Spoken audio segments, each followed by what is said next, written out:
આજે આપણે ભદ્રેશભાઈના ખેતર ઉપર જ છીએ અને એમનું ખેતર ઉપર ડ્રીપ ઇરિગેશનનો ઉપયોગ કરી બાગાયતી ખેતી જેમાં લીંબુ આંબાનું સફળ વાવેતર કર્યું છે અને છેલ્લા 8-10 વર્ષથી આ લીંબુનું જબરદસ્ત ઉત્પાદન લઈ રહ્યા છે.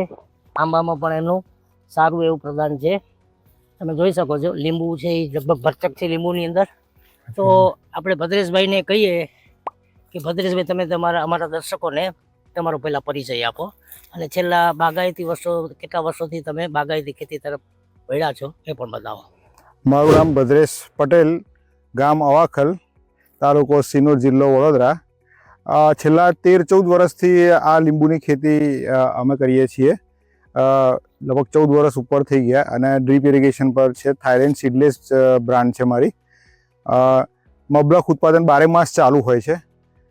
લગભગ વર્ષનું ઉત્પાદન 70,000 થી 75,000 કિલોનું ઉત્પાદન વાર્ષિક અમે લઈએ છીએ.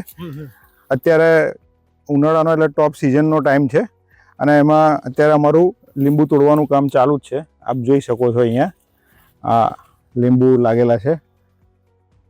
એક ઝાડ પરથી કમસે કમ અમે 3 થી 4 મણ લીંબુ એક વખતના નીકળતા હોય છે.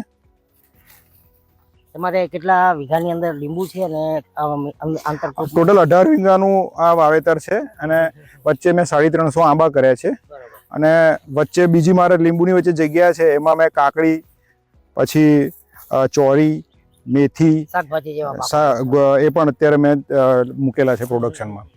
એની અંદર આ જે સીડલેસ તમે કહો છો એક વેરાયટી અલગ છે લીંબુ થાઈલેન્ડ સીડલેસ. હા, તો એને આપણું અહીંનું વાતાવરણ અને જમીન પાણી સુટેબલ છે? હા, એકદમ સુટેબલ છે, એકદમ સરસ. આ જુઓ, આ સુકાઈ ગયેલો છોડ છે, ફરીથી પાછું ફૂટ્યું અને આ લીંબુ લાગેલા છે. સુકાઈ ગયેલો છોડ છે. હા, આ 12-15 વર્ષ થયા એટલે ઘણા લીંબુની લાઈફ એટલી બધી નથી હોતી. સુકાઈ ગયેલા છોડ પર ફરીથી ફૂટ્યું અને લીંબુ લાગેલા છે. એટલે એને એટમોસ્ફિયર અહીંનું અને જમીન પાણી બધું સુટેબલ છે, પ્રોપર સુટેબલ. આમને તમે ટીસ્યુ કલમ લઈને લગાડેલું છે? હા, ટીસ્યુ અમે કલમ લઈને લગાડેલું છે. આ જે લીંબુ છે એનું માર્કેટિંગ ભાવ સારા આવે છે તમને? હા, ભાવ અત્યારે ઉનાળામાં ભાવ અમને મળે છે. ઓફ સિઝનમાં ભાવ ઓછા હોય છે. ઓગસ્ટ લગભગ નવેમ્બર મહિનાથી ભાવ એકદમ ઓછા થવાના ચાલુ થઈ જાય છે. સીઝન વાઇઝ હોય છે? હા, સીઝન વાઇઝ માર્કેટ મળી રહે છે. માર્કેટ મળી રહે છે. બરોડામાં બધું માલ ખપી જાય છે. આ જે લીંબુ છે એની સાઈઝ બીજા રેગ્યુલર કરતા મોટી સાઈઝ આવે? હા, મોટી. તમે આને જેટલો વધારે ટાઈમ રાખો તો મોટું સફરજન જેવું પણ થઈ જાય. આ લીંબુનો બીજું મેન્ટેનન્સ કરવું છે કે ખાતર દવા? હા, ખાતર દવા, ફંગીસાઇડ છે, ઇન્સેક્ટિસાઇડ છે, એ દવા અમે ટાઈમ ટુ ટાઈમ મારતા રહીએ છીએ. અને ખાતર ને એ બધું ન્યુટ્રિશન્સ, માઇક્રો ન્યુટ્રિશન્સ ને બધા જે પ્રમાણે જરૂર કેલ્શિયમ, બોરોન, ઝિંક, એ પણ રેગ્યુલર ટ્રીટમેન્ટ અમે આપતા રહીએ. એ ડ્રીપમાં પણ આપીએ છીએ અને પંપ દ્વારા પણ. આ અત્યારે આ નાના છે, હજુ મોટા થશે મહિનામાં. આ મહિના 1.5 મહિનામાં મોટા થઈ જશે. ગુચ્છામાં લીંબુ આવે. અમે વચ્ચે આંબાનું વાવેતર કરેલું હતું. લગભગ 5-6 વર્ષ થયા. અત્યારે આ વખતે આટલું બધું વાવાઝોડું ને બધું આવ્યું છતાં પણ આંબાનું સારું પ્રોડક્શન છે. આંબામાં બધી મિક્સ વેરાયટી છે કે પછી કોઈ? ના, મોટે ભાગે કેસર છે અને લંગડો.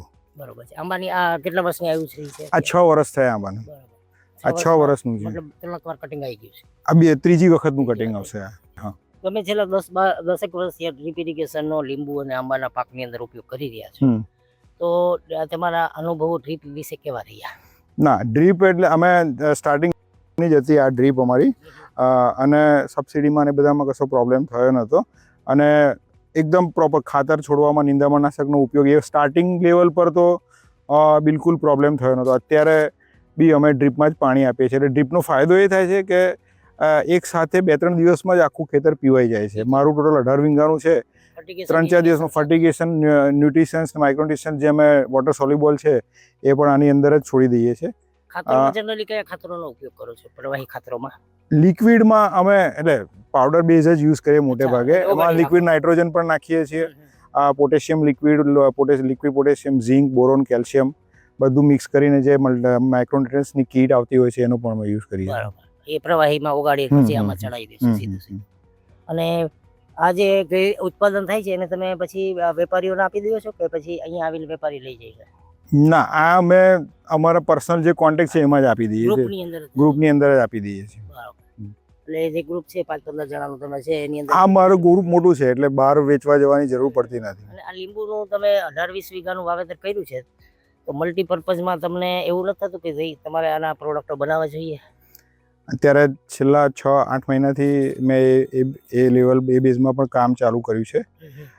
મેં મારા ઘરે મારા વાઈફ ગૃહ ઉદ્યોગ ટાઈપનું ફૂલ લાયસન્સ લઈ અને એ લીંબુ ચટણી, લીંબુ અથાણું તો ઓલરેડી અમે બનાવવાનું ચાલુ કરી દીધું છે. બરાબર, હા, હા. અને પ્યોર એમાં વિધાઉટ પ્રિઝર્વેટિવ અમે યુઝ કોઈ પણ જાતના પ્રિઝર્વેટિવ વગર Natural, બનાવીએ છીએ, નેચરલ. હા, કારણ કે 18-20 વીઘાનું લીંબુનું વાવેતર છે એટલે એ માર્કેટમાં વેચવાનો ભાવ આવે ન આવે, સિઝન હોય ન હોય, તમારો ખુદનો ગૃહ ઉદ્યોગ હશે તો એની બાય પ્રોડક્ટ તમે બનાવશો પ્રોડક્ટ અને એ પ્રોડક્ટ બજારમાં રાખશો તો સાઈડમાં તમને એક નવી બ્રાન્ચ મળશે, હે ને? હા.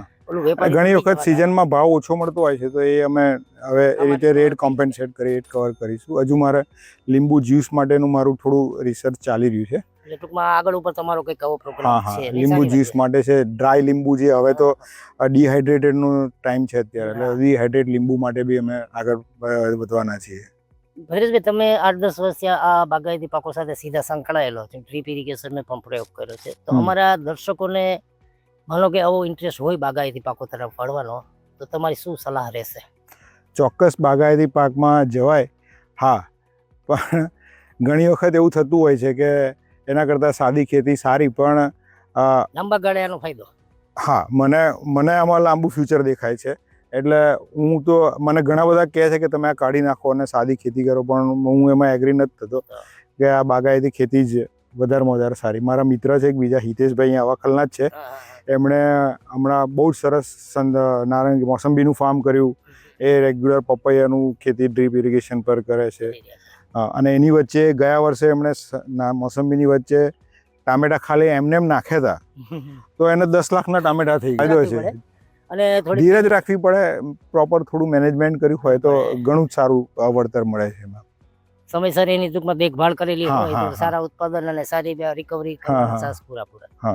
સરસ ભદેશભાઈ, તમે બાગાયતી પાકો માટે અમારા દર્શકોને ખૂબ સારી માહિતી આપી અને તમારા અનુભવો શેર કર્યા. મિત્રો, આ એક અમારો નાનકડો પ્રયાસ હતો કે બાગાયતી પાકોની અંદર ડ્રીપ ઇરિગેશનનો ઉપયોગ કરી ખેડૂતો કઈ રીતે ખેતી કરી શકે અને ડ્રીપ ઇરિગેશનના બાગાયતી પાકોની અંદર એવા ફાયદાઓ હોઈ શકે તથા બાગાયતી પાક લાંબા ગાળેનું જે આયોજન છે અને એનું રોકાણ છે એ કેટલું મહત્તમ સફળ થઈ શકે એ બાબતે આપણે અનુભવ શેર કર્યા ભદ્રેશભાઈના, અને એ ભદ્રેશભાઈના શેર થયેલા અનુભવો આપણે ભવિષ્યની આયોજનમાં કામ આવશે એવી આશા રાખીએ. અને અમારી આ જો વિડીયોને પસંદ આવતો હોય તો તમે લાઈક કરો, ચેનલને સબસ્ક્રાઈબ કરો અને શેર